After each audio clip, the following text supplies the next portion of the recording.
Bueno, Sí. comenzamos.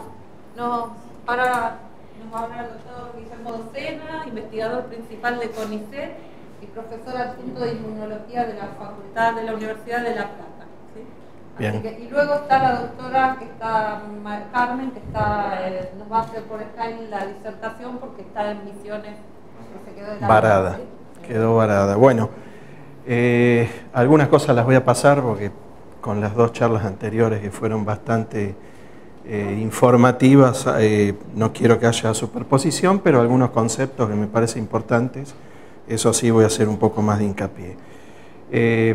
Hoy en día, como dijeron, es algo bastante atractivo estudiar el microbioma, pero como pueden ver hace muchos años, miles de años diría, que se conoce. Pero el tema es que todo esto ha cambiado con dos, digamos, desde la aparición de dos variantes nuevas, y una es metodológica.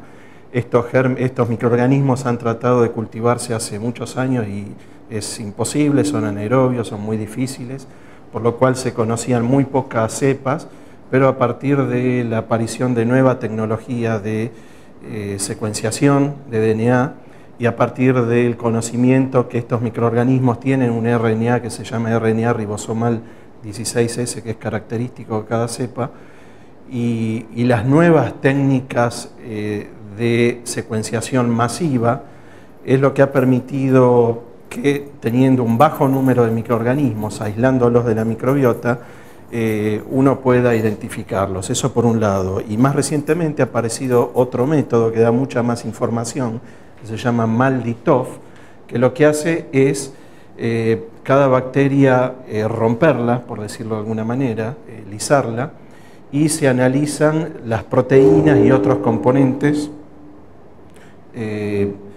por una técnica muy específica, pero permite identificar en cada bacteria muchos componentes, por lo cual la caracterización de género y especie es mucho más precisa, y eso ha permitido definir o caracterizar mejor los componentes de la microbiota.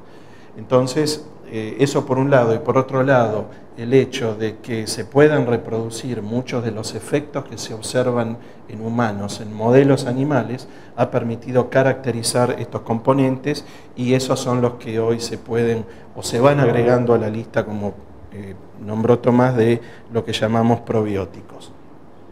Entonces, el desafío es tratar de entender, esto se conoce hace mucho tiempo, lo hemos dicho, cómo es que a lo largo de la escala evolutiva hemos estado conviviendo con una cantidad enorme de microorganismos para los cuales el sistema inmune ha ido evolucionando y desarrollando mecanismos para detectarlos y eliminarlos. Lo llamativo, fíjense, que estamos conviviendo según distintas porciones o inclusive en la piel según distintas zonas de la piel.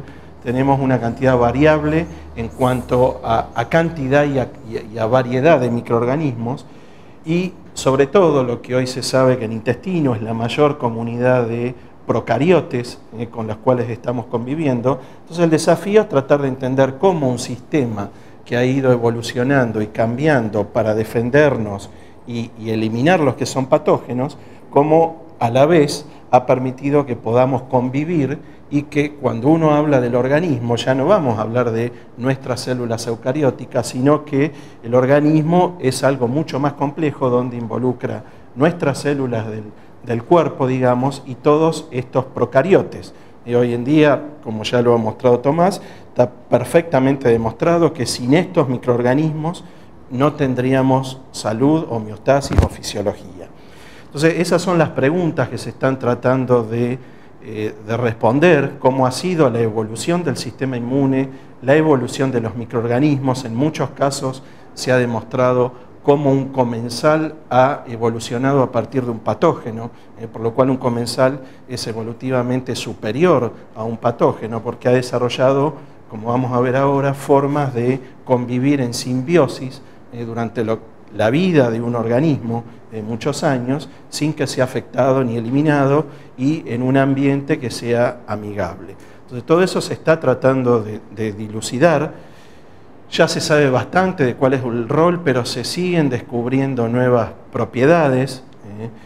Por otro lado, a partir de la descripción de lo que es el sistema inmune de mucosas, se está empezando a entender cómo podemos convivir, como les dije, con estos microorganismos para los cuales hemos aprendido a reconocerlos y rechazarlos, cómo podemos controlar, lo que ahora vamos a ver cómo funciona la microbiota, qué es la homeostasis. Ha cambiado mucho el concepto de definir qué es homeostasis y vamos a ver que se hace mucho hincapié en intestino porque es donde está más desarrollado el sistema inmune de mucosas.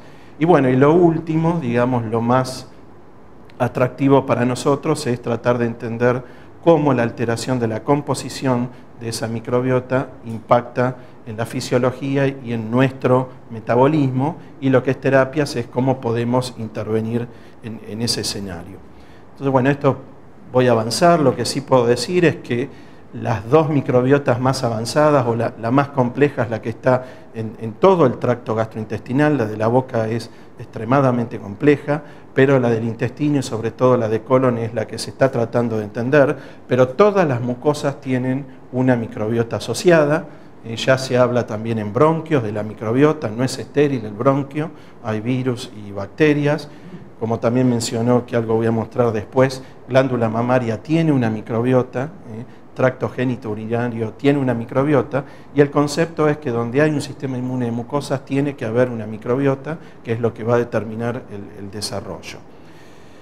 Entonces también se está tratando de entender cuáles son los nichos de colonización a lo largo de las distintas porciones del tracto gastrointestinal. Sabemos que hay marcadas diferencias en cuanto al pH, eso es probable que estas diferencias tengan mucho que ver en cuanto a que esa distribución de los componentes es muy asimétrica, muy heterogénea. Ya lo han dicho antes, cómo va variando la cantidad de microorganismos a medida que pasamos de una sección a otra del intestino. Inclusive, como les dije, en las distintas porciones de la piel no se los conté, pero en piel también hay una microbiota asociada y se sabe cada vez más. Y en las distintas porciones, ¿por qué? La constitución o los distintos microorganismos en cuanto a los reinos, al filum, y ahora podemos decir en cuanto a los géneros y especies individuales, es tan distinta.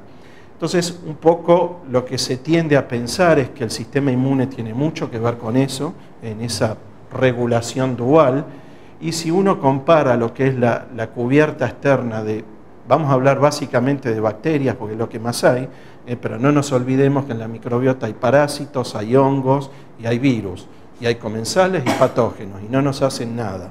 Pero bueno, lo que más se conoce son las bacterias, y fíjense qué distinta que es la cubierta de las distintas bacterias, y esto el sistema inmune, a través de los receptores de la inmunidad innata, como se mencionó hoy, tenemos capacidad de reconocerlos. Entonces, el sistema inmune sabe perfectamente qué es lo que hay en cada porción, porque es capaz de diferenciar estos distintos componentes que están en la parte externa de los microorganismos, que es justamente lo que detectan estos receptores de la inmunidad innata. Entonces, el gran desafío es hoy en día, en primera instancia, caracterizar la homeostasis. Hay bastantes trabajos, pero básicamente están focalizados en lo que es intestino, tratar de determinar en homeostasis cuál es la composición de la microbiota, cómo varía con la edad, con la dieta, con los hábitos de vida, etc. En intestino, después tenemos que hacer lo mismo en pulmón, en glándula mamaria, en piel, etc., en todas las mucosas, y a partir de la asociación entre alteraciones de eso que nosotros llamamos microbiota sana o en homeostasis, alteraciones de esa microbiota, cómo la podemos relacionar con las enfermedades. Entonces eso va a impactar en lo que es el desarrollo de terapias dirigidas a modificar la composición, pero siempre y cuando sepamos cuál es la composición de la microbiota en homeostasis, cuál es en disbiosis y cuál de estas disbiosis, porque no todas han sido relacionadas o vinculadas a la patogénesis de determinadas enfermedades. Lo que sí está claro es que esta microbiota actúa en comunidades, nunca, digamos, una microbiota porque falte un microorganismo o se agregue un microorganismo va a tener un efecto muy marcado. Siempre lo que se observan son variedades en toda la comunidad. Funcionan en forma cooperativa todos estos microorganismos y eso es lo que el sistema inmune trata de mantener o de censar. Entonces, bueno, esto lo voy a pasar muy rápido. Todo esto empieza prácticamente a sospecharse a partir de lo que sabemos que es la hipótesis de la higiene, que llevó muchos años, fíjense, prácticamente 30 años establecerla, mucho debate, muchos modelos a favor, muchos en contra, ahora vamos a ver por qué. Y lo que se llegó a establecer es que los cambios epidemiológicos en las prevalencias de las enfermedades alérgicas podían ser explicados por cambios que se producen en ciertas poblaciones o en ciertas regiones a ciertos microorganismos que tienen que ver con la regulación del sistema inmune. Entonces, mayor exposición o menor exposición a microorganismos patógenos y mayor exposición a alergenos hacen que el sistema inmune de estos individuos funcione en forma desregulada o desbalanceada, y frente a antígenos inocuos como los alergenos se generen mecanismos inflamatorios, TH2 dependientes, en lugar de tolerancia. Como les decía, en esta época solo se conocían TH1 y TH2. En el 2000, un estudio muy bien hecho epidemiológico demostró que, si bien es cierto que con todos estos cambios en la higiene, mejores antibióticos, mejores vacunas, procesamientos de alimentos, etcétera, reduce la incidencia de enfermedades infecciosas crónicas, eso es cierto que se logró, fíjense, a partir de la década del 70, del 80, a partir de ese mismo tiempo empieza a aumentar la incidencia de enfermedades como alergias, que esa fue la primera, pero después con el tiempo este francés lo que vio que muchas otras inmunopatologías también estaban aumentadas a partir de este momento. Estas son prácticamente todas enfermedades autoinmunes TH1. Hoy en día en esta lista hay más de 100 inmunopatologías que se observa la misma tendencia. Entonces esto llevó a pensar que cómo puede ser que si las TH1 y las TH2 son contrarregulatorias entre sí, al estar aumentadas las TH2, las TH1 deberían estar deprimidas, y por qué se observa también un aumento de enfermedades o de inmunopatologías TH1 dependientes, es decir, que las dos estaban exacerbadas o con datos de incidencia aumentados. En esa misma época se empiezan a describir nuevas subpoblaciones de linfocitos, TH1, TH2, TH17, y empiezan a aparecer las distintas subpoblaciones de linfocitos T regulatorios. Y en esa época se confirma que todo lo que es microorganismos comensales, de lo que todavía se llamaba flora intestinal, ya no se llama más, se reemplazó por microbiota. Entonces muchos microorganismos comensales que estaban en esta flora eran los responsables de generar la aparición de estas subpoblaciones de linfocitos T regulatorios. Entonces esto llevó a cambiar este paradigma. Entonces pasamos de una hipótesis de la higiene original que determinaba que menor exposición a patógenos inducía una mayor incidencia de alergias, a una menor exposición a patógenos y no patógenos que generan, digamos, una falta de regulación, hacen que todas las distintas subpoblaciones, TH1, TH2, TH17 y todas las que después se describen, estén todas exacerbadas. Entonces lo que estamos haciendo, lo que hemos estado haciendo con cambios en los hábitos de vida y sobre todo cambios a nivel de polución o cuidados del medio ambiente, lo que estamos haciendo es estamos deprivando al sistema inmune de aquellos factores que determinan la regulación o el desarrollo de mecanismos regulatorios. Entonces hoy en día, cuando el TH2, o antes cuando el TH2 se tenía que activar exclusivamente contra un helminto, hoy en día se está activando contra algo que es totalmente inocuo y que no tiene nada que ver con un helminto. Y lo mismo lo que es TH1, que básicamente son mecanismos efectores para microorganismos intracelulares, se están activando contra autoantígenos. Entonces eso refleja falta de regulación del sistema inmune, y eso sí permite explicar esto que se observó a partir del 2000 y cada vez se encuentra más marcado. Entonces, como dijo Tomás recién, todo esto se sabe que impacta a nivel de epigenética, porque en estos cortos tiempos, fíjense que en general por cada década que transcurre se duplica y en algunos casos se triplica los valores de de prevalencia o de incidencia, y eso no puede ser explicado por cambios a nivel genético. Por eso se buscaban factores ambientales o factores adicionales para explicar esos cambios en la presentación, y hoy en día se sabe que en realidad la genética es la misma, en la especie humana en una década no va a cambiar nada, lo que sí está cambiando es la regulación de la expresión de los genes, que es lo que se llama epigenética. Entonces la microbiota lo que está haciendo es alterar la regulación de distintos componentes del sistema inmune, como la IgA o los T regulatorios, relacionados con el control de la respuesta inmunológica. Todo esto ha cobrado bastante, digamos, ha servido una pieza muy importante en este rompecabezas, la descripción en los últimos años, como también lo vimos, de células de la inmunidad innata como las células linfoides innatas, que son fundamentales para mantener la barrera epitelial, inducir la inmunidad adaptativa e integrar las señales del sistema inmune con la microbiota. No voy a decir mucho de esto, simplemente lo que les dije recién, no se habla más de flora intestinal, sino de microbiota, y cuando hablamos de microbiota es todo ese conjunto, es esa comunidad, porque va a ser distinto según la mucosa, inclusive dentro de una misma mucosa, como les dije, es distinta si hablo de la mucosa de la axila, de la ingle, de la espalda, etc. Entonces siempre vamos a hablar de comunidad de microorganismos vivos, y esto sí es importante, están asociados a las mucosas. Y como se sabe que la función principal, o una de las funciones principales de la microbiota es aportar funciones a través de síntesis o digamos, el aporte de enzimas que nosotros no podemos sintetizar, y todo eso está codificado por los genes, principalmente la microbiota lo que está aportando es genes. Entonces el microbioma, es el conjunto de microorganismos y genes, o el conjunto de genomas de toda la microbiota. Esto se denomina metagenoma, y se sabe hasta ahora, este número ha cambiado, se sabe que nosotros tenemos entre 20 y 25 mil genes, y los genes asociados al microbioma, se hablaba en el 2011 de 3 millones, hoy en día ya se han identificado 9 millones, en lo cual implica que tenemos 200 veces más genes en la microbiota, lo que tenemos en el intestino, que los genes de nuestro organismo.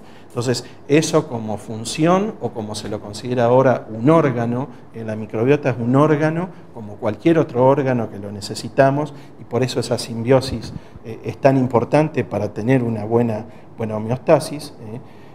Ese órgano es fundamental tratar de caracterizarlo y modificarlo o explotarlo. Bueno, esto mucho no voy a hablar. Cada vez se están describiendo más microorganismos. En general todos los trabajos están centrados en lo que son bacterias. Lo raro es que son pocos filum o pocas divisiones, 10, y la mayor parte está concentrada en 4 o 5 divisiones, lo cual, bueno, eso es un dato, una información importante que nos está dando la naturaleza de por qué toda esa gran variedad de microorganismos está concentrada en unos pocos. Lo otro que es importante cuando hablamos de comunidad es que estos microorganismos forman biofilms, forman capas sobre la mucosa. Entonces, eso tiene una acción importante en cuanto a la cooperación entre comensales para evitar que los patógenos que están ahí tengan acceso a la mucosa. Bueno, algunos números, que algunas cosas ya las he dicho. Antes se hablaba que había más células de la microbiota que las células propias. Nosotros tenemos 10 a la 13 células, en promedio un adulto. Se hablaba de 10 a la 14 células del microbioma, por lo cual había más procariotes que todos eucariotes. Hoy en día lo que se dice es que es igual el número de células, por lo cual en el organismo, digamos, la mitad, el 50% de las células del organismo corresponden a estos procariotas, y fíjense, el 99% de los genes del organismo, considerando todo, son aportados por el microbioma. Entonces, esa microbiota intestinal pesa entre 3 y 5 kilos. Bueno, son datos, digamos, que llaman la atención. Y cada vez se están identificando más, ya se han identificado más de 1000 especies de bacterias, y bueno, estamos hablando de bacterias, falta todo el resto. Ya hay algunas especies de virus, comensales que se están describiendo, sobre todo en intestino y en pulmón. Y bueno, esta es una idea hasta ahora, que esto es probable que cambie. Lo que no va a cambiar es que la principal microbiota es la asociada al intestino.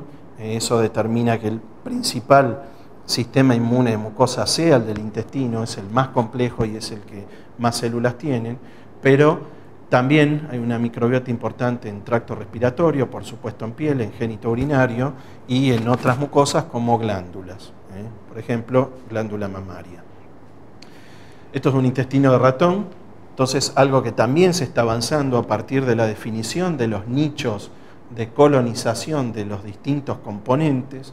Lo que se están describiendo son los distintos o las distintas células asociadas a cada porción del tracto gastrointestinal con funciones diferenciales. O sea, no es lo mismo lo que pasa en intestino delgado, que está básicamente adaptado a la absorción de proteínas. Hay muy pocos microorganismos, prácticamente no hay mucus, eso el sistema inmune lo sabe y por eso hace funciones muy distintas a las que están en el colon, donde está la mayor carga de microbiota. Fíjense los números, hay una diferencia enorme, hay mucho mucus. Entonces los mecanismos que están pasando acá son, no digo totalmente distintos, pero son distintos a los que están pasando en intestino delgado. O sea que esa simbiosis lo que determina es que los dos sepan qué es lo que está pasando del otro lado. El sistema inmune controla la microbiota y la microbiota regula al sistema inmune. Eso es evolución.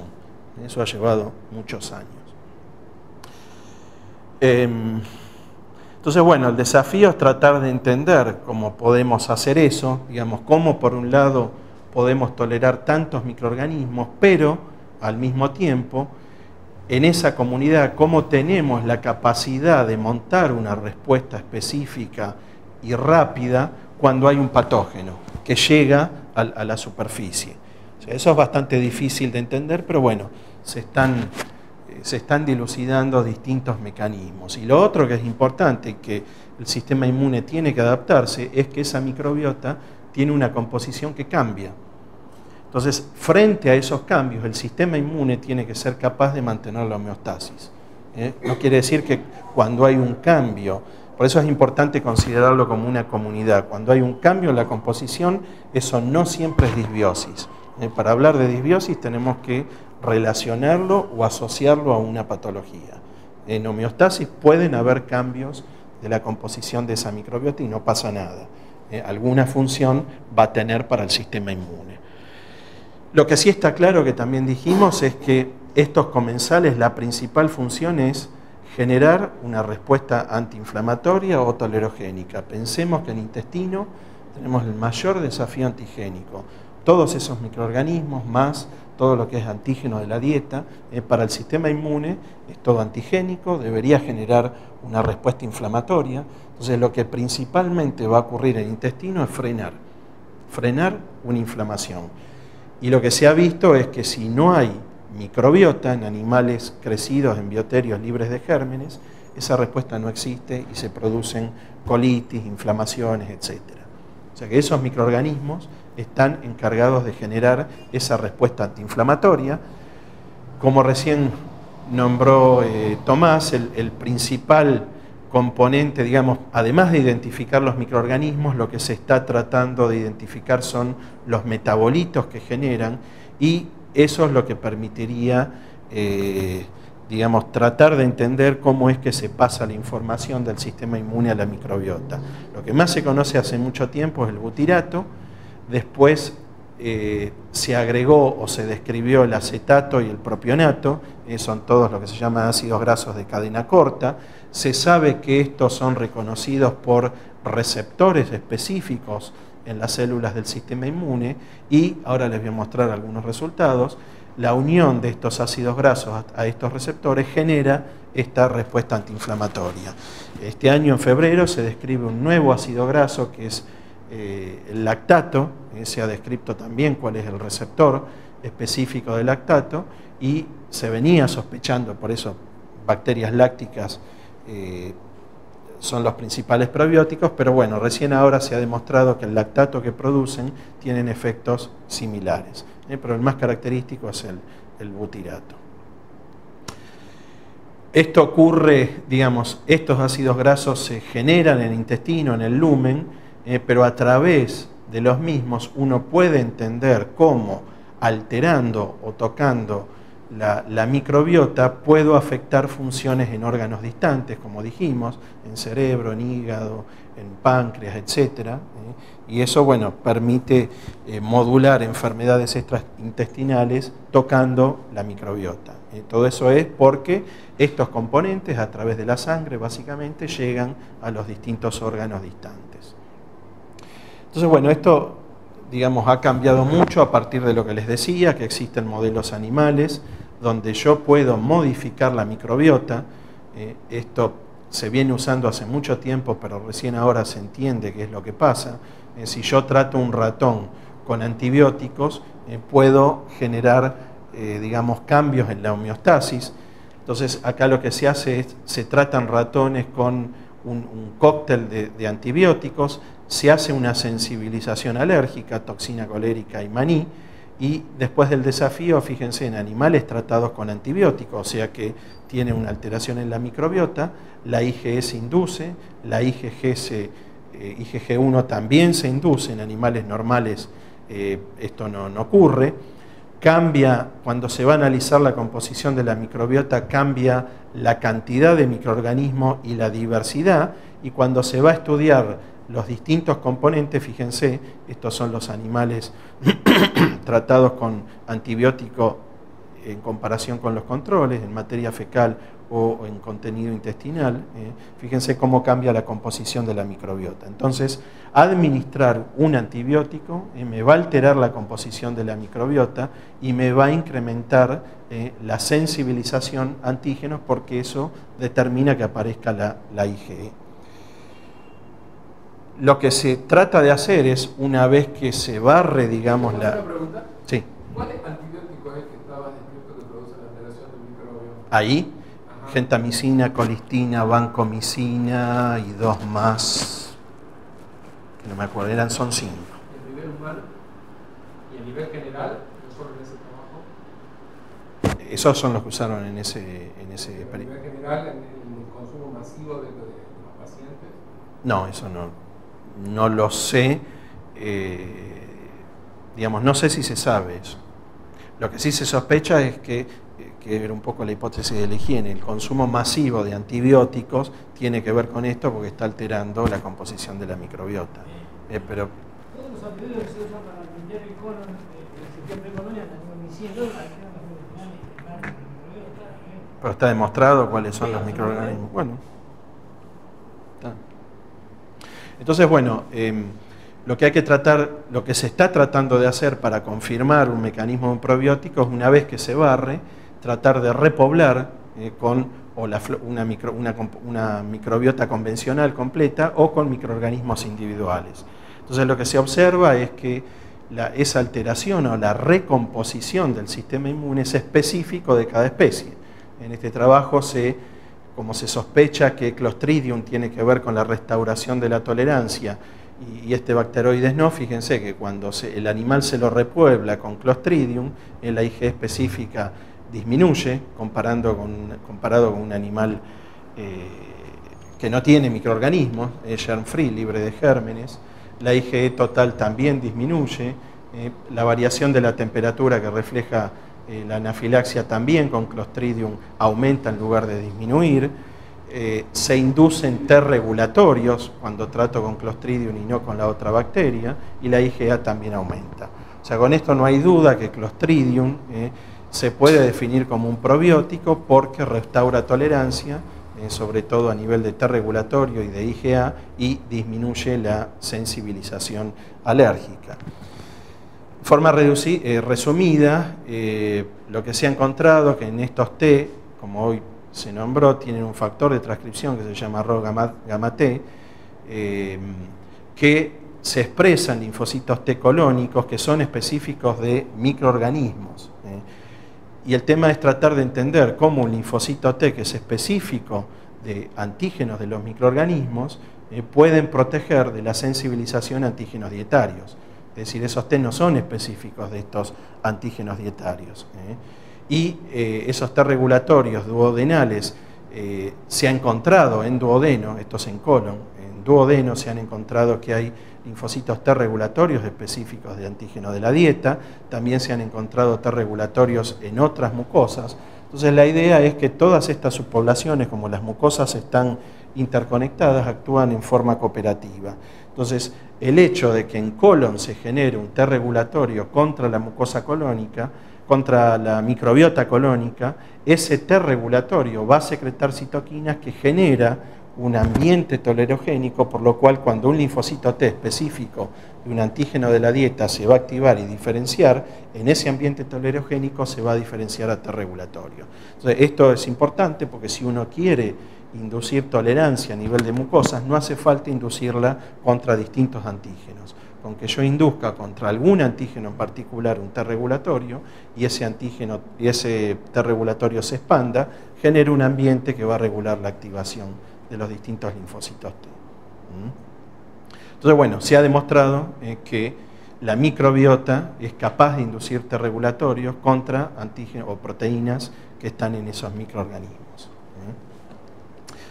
Y avanzando un poquito más, lo que se ha visto que esos T regulatorios, esos componentes de la microbiota, si yo voy a analizar el transcriptoma o la regulación de las distintas células del sistema inmune, lo que veo que si analizo las células epiteliales, la expresión de los genes es muy distinta si yo ese animal lo repueblo con Clostridium, con bacteroides o si es libre de germen.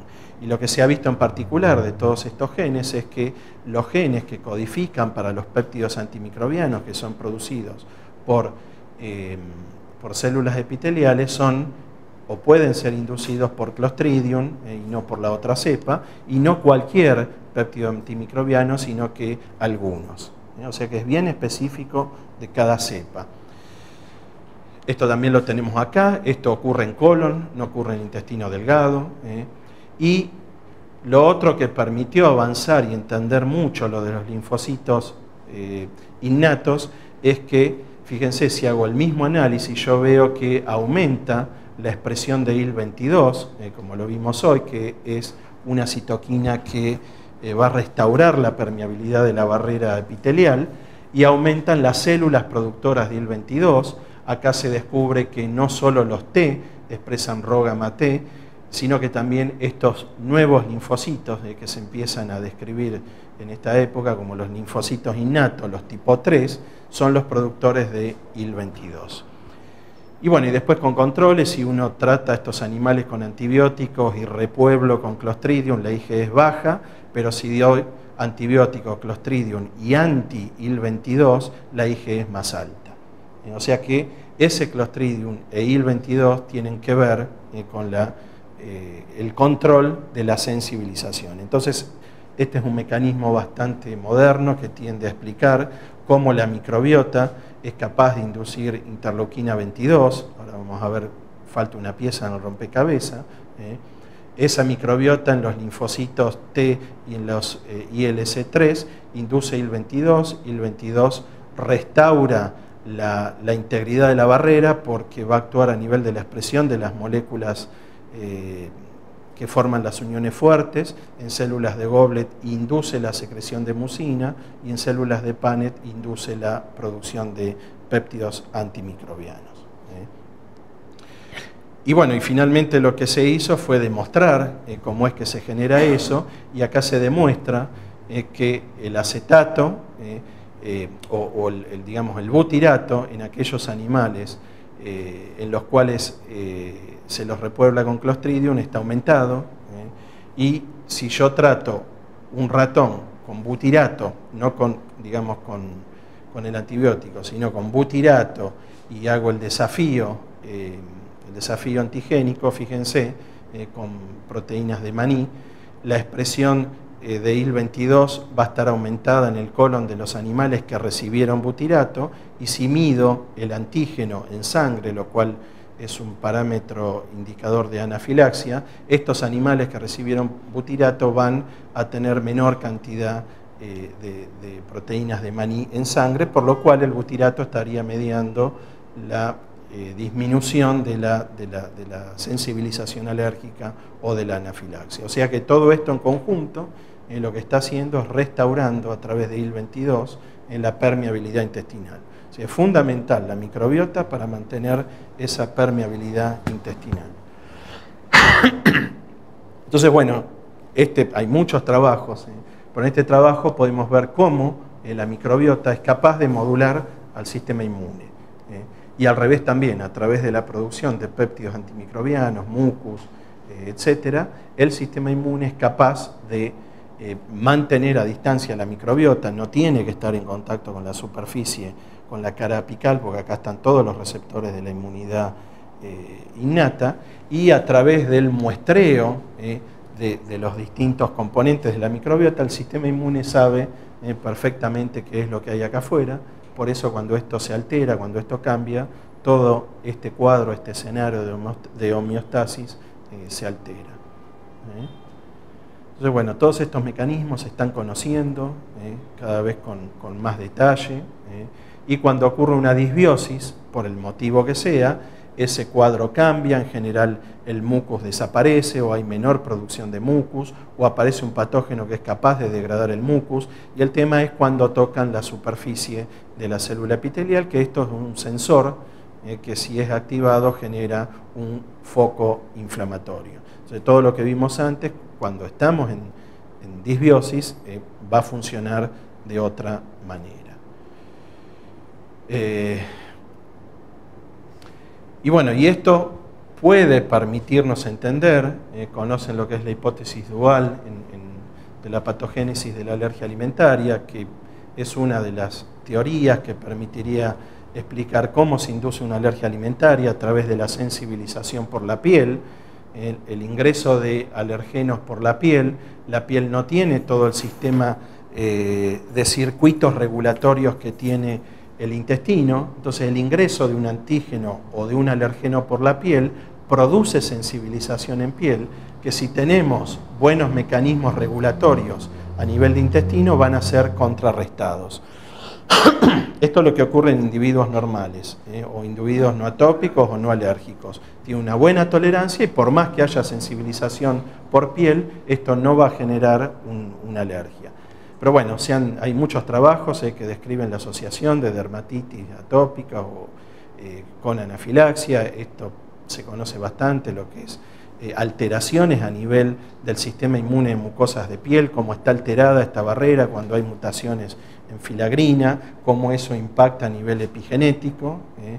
Y entonces, bueno, lo que hay que tratar de entender es cómo esa sensibilización de la piel es contrarrestada con una tolerancia que se induce en intestino, y hay varios trabajos que han demostrado actualmente que en alergia alimentaria lo que está fallando es esto, es la tolerancia, o es la generación de los distintos circuitos regulatorios que se producen en el intestino, y al fallar estos mecanismos, que no voy a entrar en detalle, esta sensibilización es la que genera todo lo que conocemos como alergia alimentaria. Esto puede explicar ciertas situaciones, pero también se ha demostrado y se puede explicar una sensibilización a través del tracto gastrointestinal. No a través de la piel, sino cuando el alergeno ingresa únicamente por tracto gastrointestinal, ese foco inflamatorio TH2 se puede generar en el intestino directamente. Entonces, bueno, todo esto tiene mucho que ver con lo que es microbiota a nivel de piel. Se sabe que en la piel tenemos gérmenes comensales y gérmenes patógenos, es lo que les decía hoy, se han descrito la composición de la microbiota asociada a distintas porciones de la piel, se sabe dónde está la microbiota, y se está empezando a entender cómo lo que les conté en intestino funciona también en piel. Entonces, básicamente lo que ocurre en un individuo no alérgico es que estos T regulatorios se generan básicamente en el intestino por la microbiota, y estos T regulatorios controlan todo, la inmunidad adaptativa, la inmunidad innata. Hoy en día se sabe que no son solo T regulatorios, sino también hay B regulatorios y dendríticas regulatorias, que esto sí se sabe. Entonces, bueno, lo que se está tratando de entender es cómo o a qué nivel son las fallas en alergia o en alergia alimentaria de estos T regulatorios que permiten todo este desbalance. Y bueno, y se han caracterizado varios mecanismos. Esto voy a seguir. Entonces, bueno, ¿qué evidencias hay? Esto ya lo han contado, de asociación de microbiomas y enfermedades alérgicas. Está demostrado en asma, bueno, en rinitis, que supongo que va a hablar la doctora Fernández ahora, y en alergias alimentarias también. Eso está bastante descrito, hay distintos trabajos. Y lo que sí siempre se observa, como les decía, lo que hay que entender cuando hay una disbiosis es la diversidad. Y en general lo que se observa es que esa diversidad disminuye, está acotada, no hay tanta variedad de bacterias, y hay algunas bacterias, como tenemos acá, según el tipo de alergia, hay bacterias que están en mayor porcentaje o en menor porcentaje, pero como les dije hoy, que una sola bacteria esté aumentada, eso no es disbiosis, sino que en general lo que se ha visto en muchas enfermedades inflamatorias, que lo que se restringe es la diversidad en general. Entonces, bueno, se han asociado distintos microorganismos que están aumentados o disminuidos a alergias mediadas por IgE o no mediadas por IgE, en alergia a leche de vaca, eso también se ha descrito. Entonces, bueno, todo esto, a partir de la descripción de la homeostasis y de la disbiosis, en modelos animales y en pacientes, permite plantear que uno puede intervenir en forma temprana en la composición de esa microbiota y puede llegar a prevenir o a revertir una sensibilización alérgica.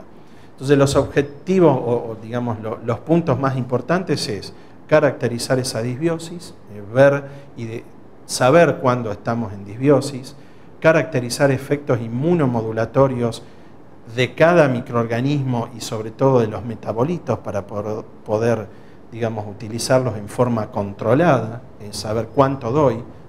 Recuerden, un probiótico es vivo, está vivo, no se sabe cuál es la cantidad que necesita para que actúe. Y tratar, es fundamental esto, como les mostré recién, tratar de reproducir todos esos efectos en modelos experimentales. Una vez que esto se ha planteado, uno puede, ya hay varios ensayos clínicos que permiten evidenciar que uno puede prevenir la sensibilización o puede revertirla. Esto ya lo habló Tomás. Entonces, bueno, ¿cuáles son las estrategias?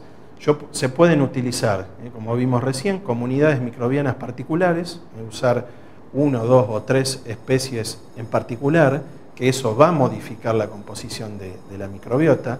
Se pueden utilizar metabolitos, no la bacteria, sino esos ácidos grasos de cadena corta, y es importante definir cuáles son los que inducen tolerancia y sobre todo esto refuerzan la integridad de la barrera o restituyen la barrera, y cuáles son capaces de inducir esas alarminas a nivel de células epiteliales que van a producir inflamación.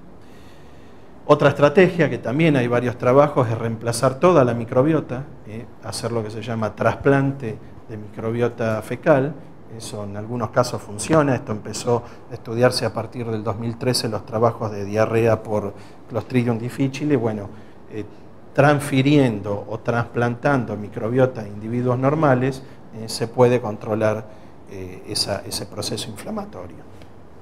Y después también hay trabajos donde se pueden combinar inmunoterapias antígeno específicas con estas inmunointervenciones, con probióticos o con los metabolitos, o como también vimos recién, suplementar tratamientos convencionales como un hidrolizado extensivo con microorganismos, y en alergia a leche de vaca esto se ha visto que mejora o acelera la adquisición de tolerancia, y se ha visto cómo altera la composición de microbiota con el Lactobacillus rhamnosus. Y después, bueno, todo lo que es prebióticos y dietas es importante, se sabe la importancia de la dieta rica en fibras, porque acá están los polisacáridos que van a generar a través de la microbiota esos ácidos grasos de cadena corta. Se sabe que las dietas hipercalóricas también, como dijo, tienen un efecto totalmente contrario, son proinflamatorias. Entonces, hoy en día, eso se sabe perfectamente con algunos de estos componentes, qué es lo que están tocando y qué es lo que están alterando en la homeostasis. También se ha estudiado el efecto no solo a nivel de células epiteliales, a nivel de células dendríticas, también a nivel de linfocitos T regulatorios, que los T regulatorios tienen Toll-like receptors, y lo que se sabe es que es para inducir, digamos, la secreción de citoquinas regulatorias. Otra estrategia puede ser, como dijimos, emplear leche materna que tiene microbiota. Estas son distintas leches donde se han caracterizado los distintos filum. Estos son los filum más importantes. O sea, fíjense que son ricas en proteobacterias y firmicutes. Esa microbiota se está entendiendo cómo es que se genera en la glándula mamaria y básicamente esa microbiota se enriquece durante el embarazo. Se ha demostrado que hay células dendríticas que traslocan bacterias del intestino a la glándula mamaria. También el chico, cuando succiona durante la lactancia, le transfiere microorganismos de la microbiota a la madre. Entonces, bueno, esto, digamos, está avanzando bastante. No solo se saben los géneros, sino las distintas bacterias en particular que forman parte de esa microbiota. Y bueno, básicamente, y hay muchos estudios actualmente. Entonces, bueno, las conclusiones básicamente es que existen en la microbiota componentes individuales que tienen propiedades protectoras sobre el sistema inmune de mucosa. Uno lo puede modular o lo puede intervenir esos mecanismos, ya sea con la bacteria viva, un probiótico, con un metabolito o con distintos nutrientes. Y la idea, en el caso de las enfermedades alérgicas, sobre todo de alergia alimentaria, es que todo esto lo que debería hacer es restaurar la permeabilidad y sobre todo tolerancia, si es la tolerancia lo que está deprimido en estos pacientes. Y hay tratamientos de prevención y de reversión, digamos, del proceso inflamatorio. Creo que no hay nada más.